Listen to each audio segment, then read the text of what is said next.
Bonjour, il est 12h12. Bonjour à toutes et à tous et bienvenue dans cette nouvelle édition du 12-12, votre entracte culturel annuel sur la chaîne Twitch de la vie étudiante de l'Université de Lorraine. Le concept, c'est de vous donner la parole, partager vos découvertes et coups de cœur culturels. Le 12-12 vous donne l'occasion de discuter avec la communauté universitaire autour d'un livre, d'un film, d'un opéra, d'un groupe de musique, d'une exposition ou de tout autre objet culturel. Le format se veut court avec 5 minutes d'intervention de notre invité du jour, puis la parole vous sera donnée à vous, public, pour échanger. Alors, vous pouvez nous regarder et écouter sans avoir de compte sur Twitch, mais pour faire des commentaires et échanger, il vous faut en créer un. C'est simple et gratuit et vous pouvez le faire tout en continuant à nous écouter. Aujourd'hui, nous accueillons Julia Schaff qui souhaite nous parler du photographe Mohamed Bourouissa. Alors, bonjour Julia, alors comment est né ce coup de cœur et comment avez-vous connu ce photographe? Bonjour à tous. Alors, j'ai découvert ce photographe à un festival de photos contemporaines qui s'appelle les Rencontres d'Arles. Donc, c'est un des plus gros festivals de photos. Je l'ai découvert dans un lieu insolite puisque le principe, c'est que en fait, la ville est investie d'expositions. Et donc là, j'ai découvert une exposition de ses œuvres au Monoprix. Donc, le contexte était très urbain. Voilà, on arrive dans un genre d'entrepôt, on découvre en fait des œuvres qui ont des sujets qui tournent autour de l'urbain, de la banlieue. Alors, je vais vous parler de deux séries en particulier. Une première série qui a en fait rendu le photographe célèbre qui s'appelle Périphérique, et une deuxième série qui s'appelle L'Utopie d'Auguste Sander. Alors, la série Périphérique, donc elle a été créée en 2005, au moment en fait des émeutes en banlieue, donc dans un climat assez tendu. Et en fait, donc c'est des représentations des paysages au-delà du périphérique, dans la banlieue parisienne, quoi. Et en fait, chaque photo que le photographe a réalisée est esthétiquement très construite. Il y a une composition qui s'inspire en fait des tableaux, voilà, de maîtres, comme par exemple des tableaux du Caravage. Et donc, je vais vous parler plus particulièrement de la photo La République, pardon, qui date de 2006. Donc sur cette photo, on voit qu'il y a un jeu avec les symboles de la République, puisqu'on peut voir le drapeau français. Il y a aussi ce qui semble être une sorte d'interpellation, parce que quand on regarde le personnage en bas à droite, enfin voilà, il a un brassard rouge. Bon, on essaye de comprendre ce qui se passe sur cette représentation, et on est aussi frappé en fait par le côté le travail esthétique en fait qui est fait avec la lumière. Il y a vraiment la lumière qui est mise au centre, et ça rend une photo vivante, je trouve. Et le vrai sujet de la photo, dans les propos que le photographe a pu avoir sur cette série-là, c'est pas ce qu'on pourrait croire. C'est-à-dire que c'est pas une, un documentaire ou rendre compte d'une situation sociale qui existe, c'est montrer comment nous, on se représente la banlieue et ce qui est au début, ce qui est après le périphérique, quoi, ce qui est à la marge. Voilà. Et voilà pour cette série-là. Donc oui, ça questionne vraiment en fait notre perception, quoi. C'est plus le jeu entre le sujet et la personne qui regarde la photo. Et c'est pas le fait en lui-même, quoi. Et donc sur la deuxième série, donc l'Utopie d'Auguste Sander.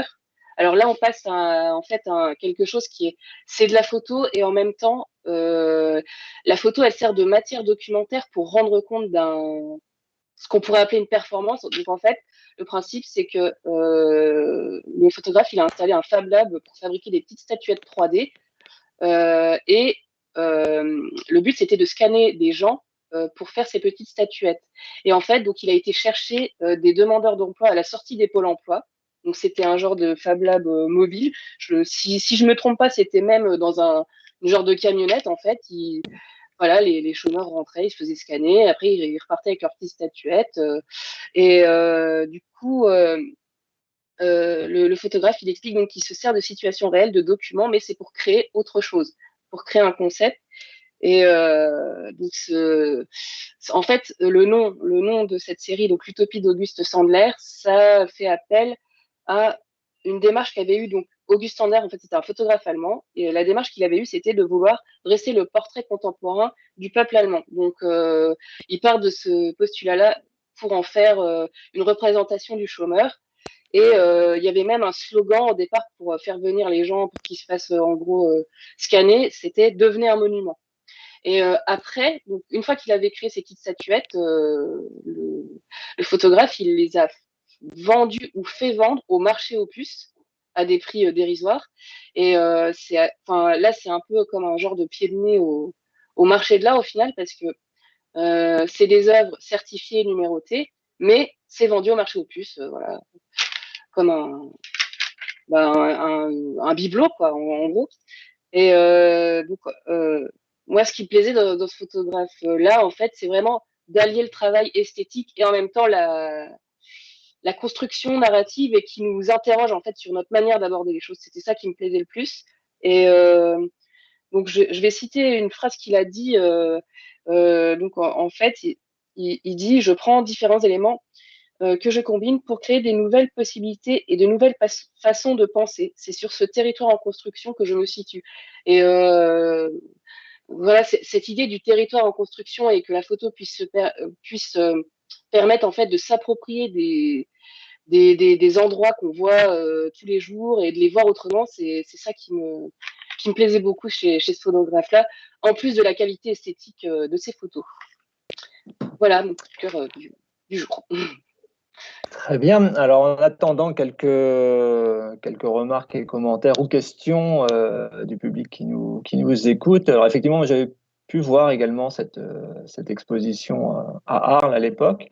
Et c'est vrai que j'ai été frappé, enfin, le souvenir que j'en ai en tout cas, c'était multitude de supports également, entre des vidéos, des petites statues, des photos. Et c'est vrai que c'était quelque chose de très prenant. Et effectivement, il y avait énormément d'interrogations suite à cette vision et on se sentait un peu perdu entre le vrai faux, hein, où effectivement on se dit que c'est du reportage, mais en fait on sent quand même que c'est un peu trop beau pour être vrai et on est tout dans une reproduction en fait d'événements ou de pseudo-événements ou de rêves peut-être également. Et là, on a une question qui vient d'arriver. Alors, quelle est votre photo préférée dans l'ensemble de sa production? Ou peut-être juste dans les deux séries proposées? Bah, dans les deux séries, en fait, c'est la photo que je vous ai montrée, La République, parce que je trouve que le travail sur la lumière, il est vraiment. Enfin, moi, je fais un peu de photo et du coup, je me rends compte de ce que ça a dû mobiliser pour construire cette photo-là au niveau de la composition. C'est vraiment un travail d'orfèvre et en même temps, euh, l'esthétique est au service du questionnement, quoi. C'est pas superflu, c'est pas de la fioriture. Donc il y a un gros travail technique et en même temps, il y a un travail dans la narration qui est vraiment bah, voilà qui prend enfin quand on la voit en vrai cette photo on est vraiment plongé dedans comme si on regardait un tableau et c'est vrai que c'est justement ça nous fait perdre nos repères parce qu'une photo une photo sur ce sujet-là a priori on la regarderait pas comme ça et du coup là ça nous fait complètement changer de point de vue parce que c'est vrai que ce sujet-là en fait des banlieues et des représentations des gens qui sont dans des catégories sociales plutôt à la marge ou plutôt excluantes bah, on part toujours sur un côté plutôt documentaire, plutôt engagé. Enfin, là, je trouve que l'engagement, il est ailleurs et qu'il n'est pas sur une revendication ni sur une imposition, ni même sur une imposition d'une idéologie, pardon, même sur une opposition d'une catégorie contre une autre. Il est vraiment sur comment vous décidez en fait de regarder l'altérité. Et c'est ça qui est fou et je trouve que tout est sur cette photo, quoi. Voilà. Bien, eh ben, merci Julia pour ce coup de cœur et ce partage. On vous a mis un lien vers l'exposition qui a été montrée à Arles, donc vous y retrouverez quelques informations et puis on vous laisse aller fouiller sur les internets pour trouver plus d'informations et d'autres photos de ce photographe. Donc merci Julia, merci aux collègues du 12-12 pour la communication et la mise en ligne de ce rendez-vous. Si vous avez envie de partager avec nous votre coup de cœur, n'hésitez pas à nous contacter en nous écrivant sur l'adresse mail dvuc-culture-contact@univ-lorraine.fr en nous précisant l'objet et le sujet de votre intervention. Le prochain rendez-vous, ce sera lundi prochain. Et oui, ce jeudi est férié. On attend encore une semaine pour un prochain coup de cœur. Bonne semaine à toutes et à tous. À très bientôt.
Everything is gonna be fine. Just fight to fall on your side.